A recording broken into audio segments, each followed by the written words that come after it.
नमस्ते dear friends and welcome to civil services team. दोस्तों, इस वीडियो में हम लोग देखेंगे इंडियन पॉलिटी के क्वेश्चंस। तो ये हमारा सेट 2 है। इससे पहले जो सेट 1 था उसमें हम लोगों ने इंडियन हिस्ट्री के क्वेश्चन देखे थे। तो जिन लोगों ने अभी वो नहीं देखा है तो डिस्क्रिप्शन में हम लिंक दे देंगे, वहाँ से जाकर आप इसको देख सकते हो, पहले वाला जो वीडियो था इससे। ठीक है, तो इसमें हम लोग पॉलिटी के, इंडियन पॉलिटी के क्वेश्चन देखेंगे। चलिए शुरू करते हैं।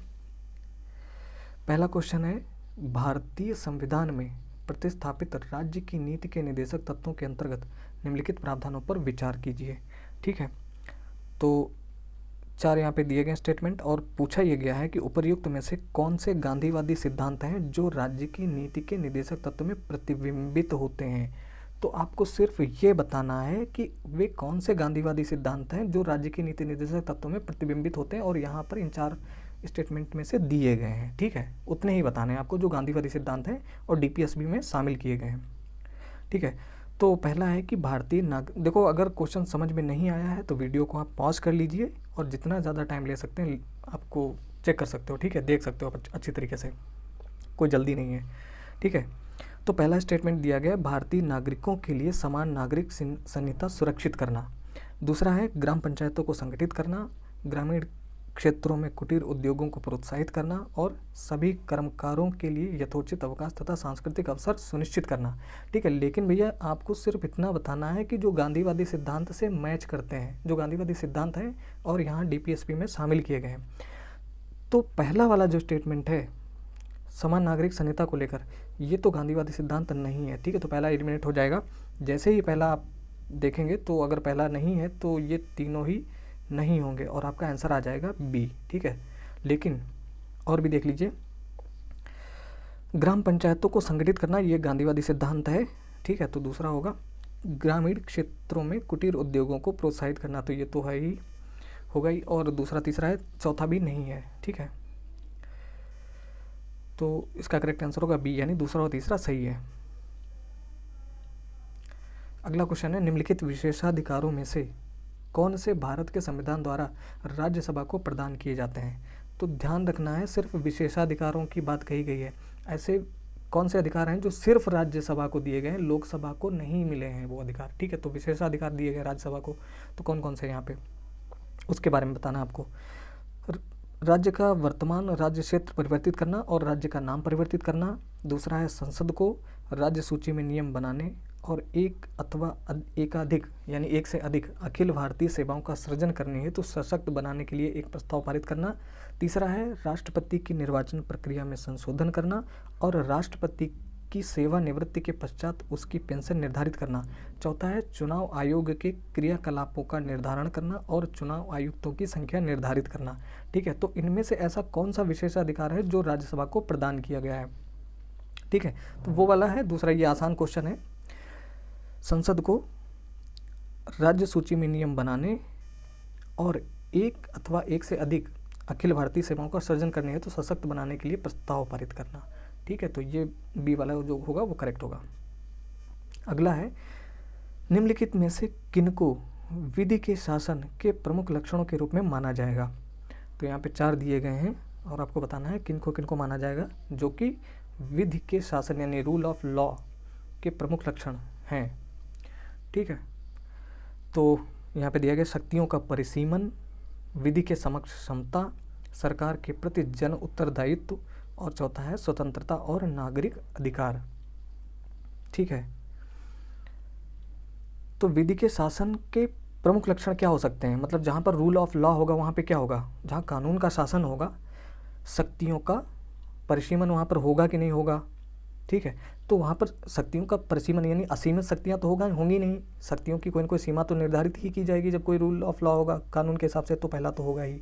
ठीक है, दूसरा है, विधि के समक्ष समता, कोई भी विधि यानी कानून बनेगा तो वहाँ पे जैसे कि आर्टिकल 14 भी कहता है ना, विधि के समक्ष समता, सभी के लिए समान कानून होगा।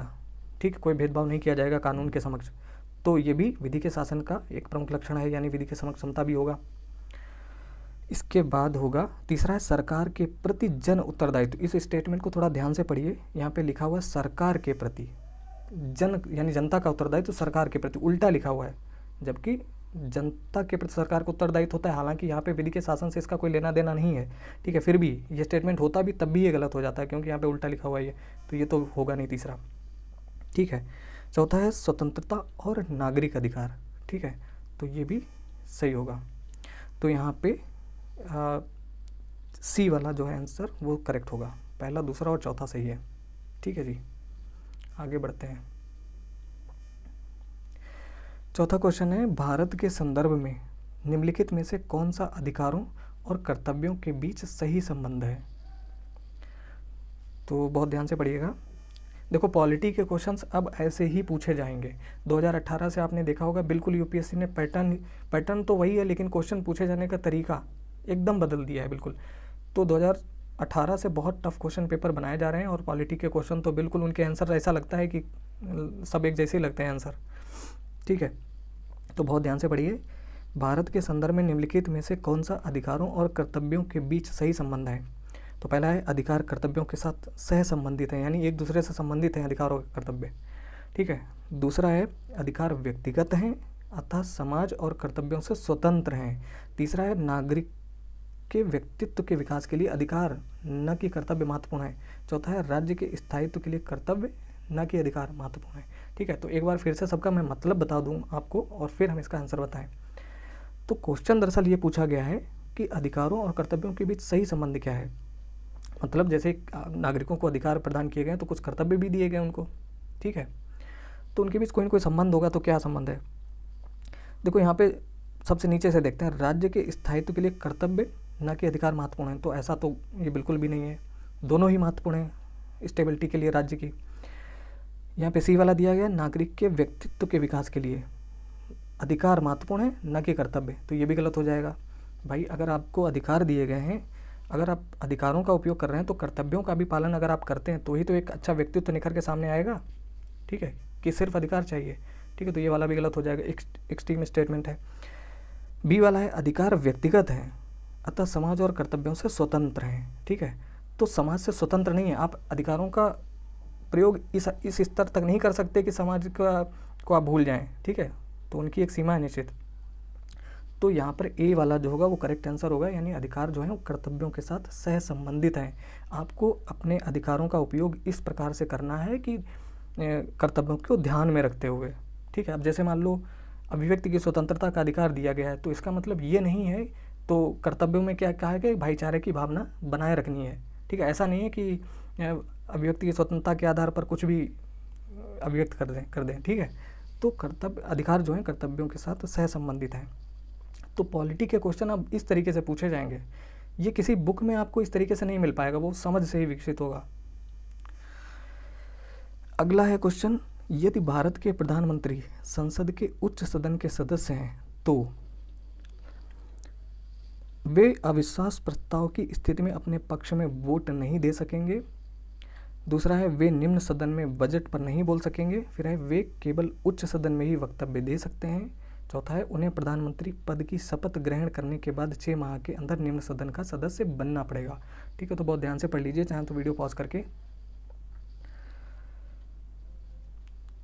तो इसका करेक्ट आंसर मैं पहले आपको बता दूं, इसका करेक्ट आंसर है ए, ठीक है। अगर भारत के प्रधानमंत्री संसद के उच्च सदन के सदस्य हैं, ठीक है, मान लो राज्यसभा के सदस्य हैं, जैसा कि डॉक्टर मनमोहन सिंह जी जब प्रधानमंत्री थे तो वो उच्च सदन के सदस्य थे, ठीक है। मतलब प्रधानमंत्री होने के लिए चाहे निम्न सदन का सदस्य हो या उच्च सदन का सदस्य हो, यानी सांसद होना चाहिए बस, ठीक है, तो हो सकता है। लेकिन अगर मान लो उच्च सदन का सदस्य है तो क्या होगा, तो होगा कि वे अविश्वास प्रस्ताव की स्थिति में, अगर मान लो अविश्वास प्रस्ताव की स्थिति आती है तो अपने पक्ष में वोट नहीं दे सकेंगे, ठीक है। तो ये इसका करेक्ट आंसर होगा। तो वोट क्यों नहीं दे सकेंगे कि भाई अविश्वास प्रस्ताव किस में लाया जाएगा, लोकसभा में लाया जाएगा, यानी निम्न सदन में लाया जाएगा, और निम्न सदन में सिर्फ वही वोट दे सकते हैं जो उस सदन के सदस्य हैं, ठीक है। तो इसलिए प्रधानमंत्री का सदस्य नहीं है लोकसभा का, तो वो वोट नहीं दे सकेगा बस, ठीक है। बाकी सारे तो गलत हो जाएंगे, ठीक है। तो यही इसका करेक्ट आंसर है।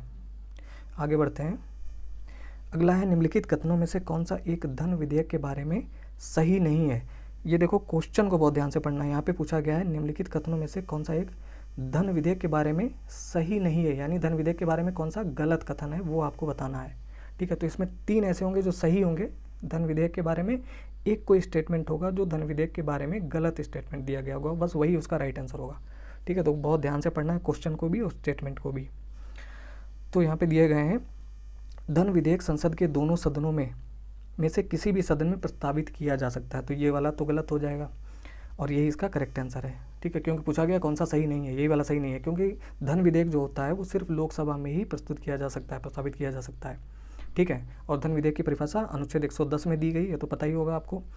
अगला स्टेटमेंट भी देख लेते हैं, लोकसभा अध्यक्ष यह निर्णय करने के लिए अंतिम प्राधिकारी है कि कोई बिल धन विधेयक है या नहीं है। ठीक है, तो कोई भी विधेयक जब लाया जाता है तो वो देखना पड़ता है कि वो धन विधेयक है कि नहीं है, तो वो कौन जांच करता है, उसकी लोकसभा अध्यक्ष करता है, वही अंतिम प्राधिकारी है देखने के लिए। तो ये बात तो सही है।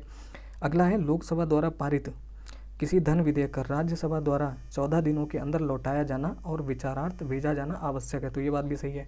जब देखो लोकसभा में ही पारित किया जाता है, लाया जाता है विधेयक, धन विधेयक, और फिर उसको राज्यसभा में भेजा जाता है, राज्यसभा को 14 दिनों के अंदर उसको लौटाया जाना अनिवार्य है। ठीक है, तो राज्यसभा उसको अस्वीकार नहीं कर सकती कभी भी धन विधेयक को, और ना ही उसमें कोई संशोधन कर सकती है। हाँ, सिर्फ जो है अगर वो सिफारिश कर सकती है कि भाई इसमें कुछ परिवर्तन कर दिया जाए, ये सिर्फ सिफारिश कर सकती है। ठीक है, खुद से कोई संशोधन नहीं कर सकती है, और 14 दिनों के अंदर उसको लौटाया जाना अनिवार्य है। ठीक है, तो ये बात भी सही है। अगला है, राष्ट्रपति किसी धन विधेयक को लोकसभा में पुनर्विचार के लिए नहीं लौटा सकता। ये बात भी सही है, लेकिन चूंकि यहाँ पूछा गया कौन सा सही नहीं है, तो पहला वाला सही नहीं है।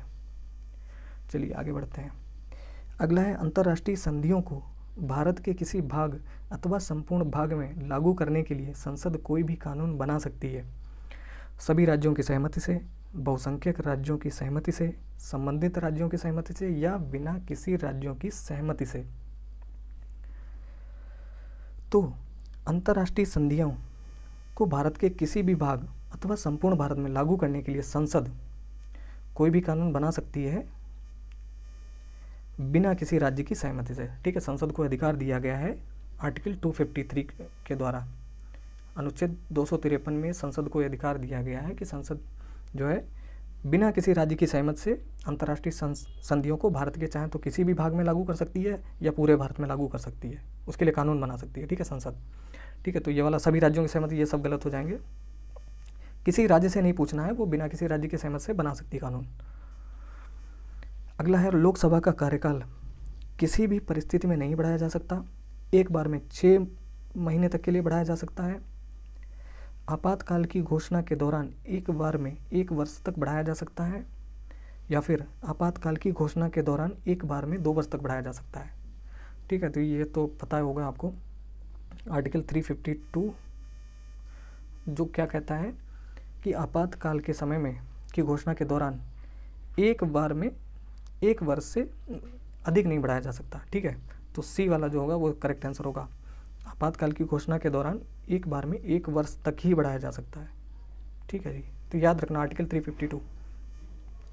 अगला है, परिभाषा से संवैधानिक सरकार का अर्थ है। 2020 में क्वेश्चन पूछा गया था।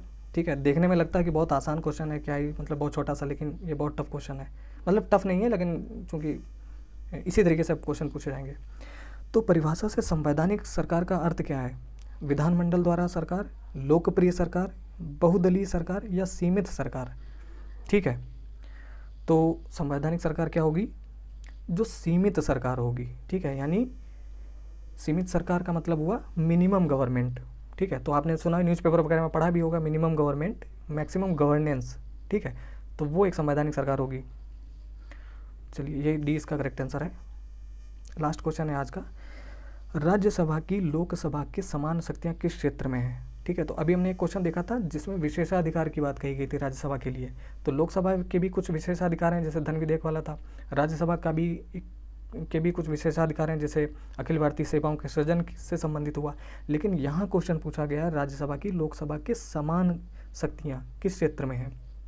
ठीक है, तो यहाँ लिखा है नई अखिल भारतीय सेवाएं गठित करने के विषय में, तो नहीं होगा क्योंकि ये तो विशेषाधिकार हो गया राज्यसभा का। लेकिन यहाँ समान पूछी गई है, संविधान में संशोधन करने के विषय में। ठीक है, तो ये सही है। अगला है सरकार को हटाने के विषय में, तो ये भी सरकार को हटाने के विषय में लोकसभा को अधिकार है। ठीक है, क्योंकि मंत्रिपरिषद जो है वो लोकसभा के प्रति उत्तरदायी है, पढ़ा होगा आपने। और इसके बाद है कटौती प्रस्ताव प्रस्तुत करने के विषय में, तो ये भी गलत हो जाएगा क्योंकि कटौती प्रस्ताव चूंकि बजट से संबंधित है तो बजट लोकसभा में प्रस्तुत किया जाता है। तो यहाँ समान शक्तियों के बारे में पूछा गया जो कि संविधान में संशोधन करने के विषय में है। तो संविधान संशोधन आर्टिकल 368, ठीक है, तो वो किसी भी सदन में पेश किया जा सकता है। ठीक है, तो दोस्तों ये 10 क्वेश्चन थे। कैसे रहे आप हमें कमेंट सेक्शन में ज़रूर बताइए। जल्दी मिलते हैं अगले वीडियो में, तब तक के लिए नमस्कार, धन्यवाद।